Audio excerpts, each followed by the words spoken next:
നമസ്കാരം, സമഗ്രയിലേക്ക് സ്വാഗതം.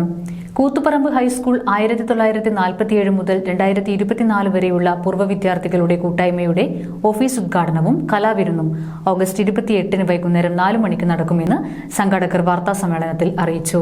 Thokkilangadi higher secondary സ്കൂളിൽ 1947 മുതൽ 2024 വരെ പഠിച്ച പൂർവ്വ വിദ്യാർത്ഥികളുടെ കൂട്ടായ്മയായ അക്ഷരമുറ്റത്തെ ആലിലകൾ എന്ന സംഘടനയുടെ ഓഫീസ് ഉദ്ഘാടനവും ലോഗോ പ്രകാശനവും 28 നടക്കുമെന്ന് സംഘാടകർ അറിയിച്ചു.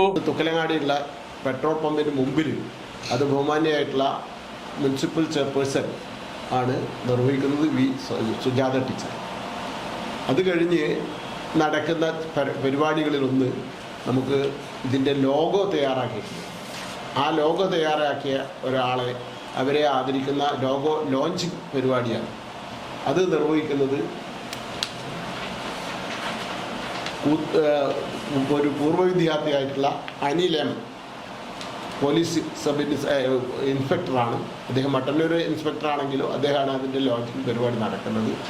അപ്പോൾ ആ ചടങ്ങ് അത് കഴിഞ്ഞ് നമ്മളെ വാട്സപ്പ് ഗ്രൂപ്പിൻ്റെ ലോഞ്ചിങ് പ്രസ് ക്ലബിൻ്റെ പ്രസിഡൻറ്റ് ശ്രീ രവീന്ദ്രൻ കോയിലാടാണ് നിർവഹിക്കുന്നത്. അപ്പോൾ ഈ ചടങ്ങുകളാണ് അവിടെ നടക്കുന്നത്. അത് കഴിഞ്ഞ് നമ്മളൊരു മഹാസംഗമം എന്നുള്ള നിലയ്ക്ക് ഏപ്രിൽ മാസം 7 ദിവസം നീണ്ടു നിൽക്കുന്ന പരിപാടിയാണ് ഞങ്ങൾ ആസൂത്രണം ചെയ്തിട്ടുള്ളത്.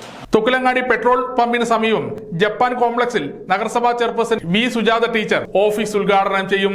ലോഗോ പ്രകാശനം Mattannur police inspector M Anilkumar നിർവഹിക്കും. Facebook launching press forum president T രവീന്ദ്രനും കലാവിരുന്നിന്റെ ഉദ്ഘാടനം സിനിമാ താരം ശിവദാസ് മട്ടന്നൂരും നിർവഹിക്കുമെന്ന് സംഘാടകരായ president K secretary, general secretary Biju Kallayi, working president P Raveendran, Sharnganaran Koothuparamba, secretary Pradeepan, N Dhananjayan, T K Aneesh എന്നിവർ അറിയിച്ചു. സമഗ്ര ന്യൂസ്, കൂത്തുപറമ്പ.